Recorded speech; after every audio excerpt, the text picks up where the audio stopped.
আমাদের নামাজ, আমাদের রোজা, আমাদের ইবাদত এগুলোকে মিজানের পাল্লায় উঠালে কোনো ওজনই হবে না।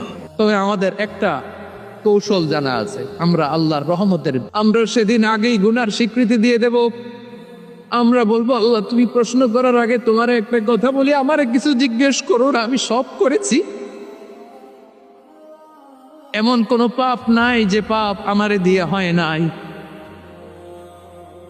তোমার রহমত দিয়ে তুমি জান্নাতে পাঠাবা, তোমার দয়ায় জান্নাতে যেতে চাই, আমল দিয়ে না। পারবেন বলতে? কিয়ামতের দিন আমরা বলবো, আল্লাহ আমার আমল দিয়ে জান্নাত চাই না, আমি তোমার দয়া দিয়ে জান্নাত চাই। তোমার দয়া ছাড়া আমার কোনো উপায় নাই।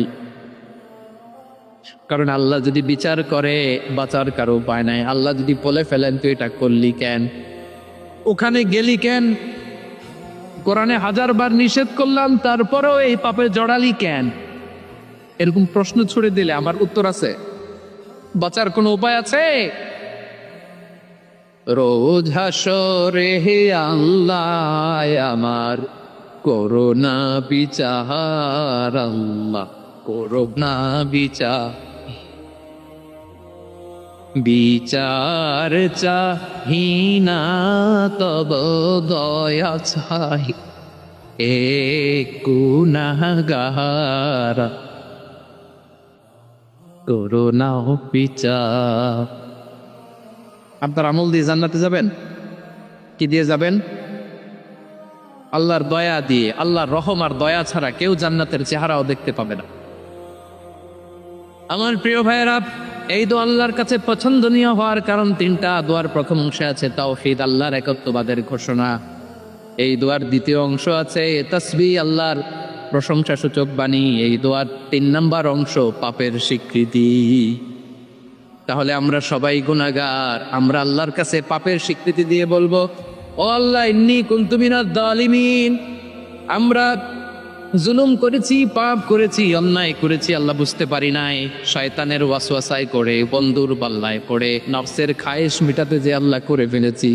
তুমি গুনাহ না মাফ না করলে আমাদের গুনাহ মাফ করার দ্বিতীয় কেউ নাই, ঠিক কিনা বলেন?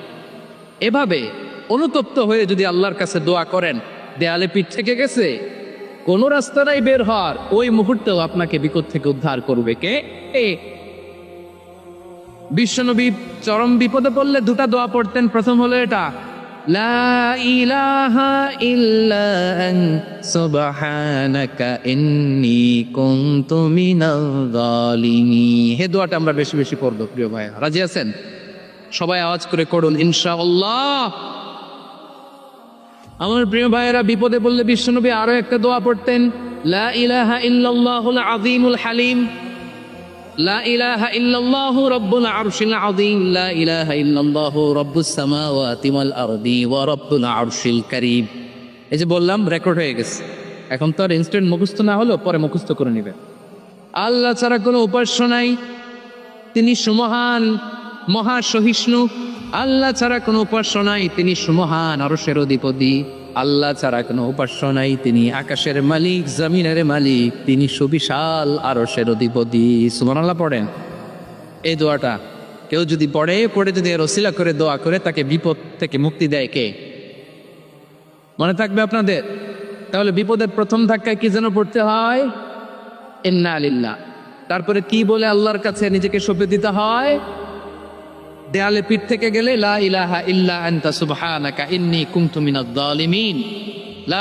2 নম্বর হচ্ছে লা ইলাহা ইল্লাল্লাহুল আযীমুল হালিম, লা ইলাহা ইল্লাল্লাহু রাব্বুল আরশিল আযীম, লা ইলাহা ইল্লাল্লাহু রাব্বুস সামাওয়াতি ওয়াল আরদি ওয়া রাব্বুল আরশিল কারীম। মনে থাকবে? ইনশাআল্লাহ বলেন সবাই, আওয়াজ করে সবাই ইনশাআল্লাহ।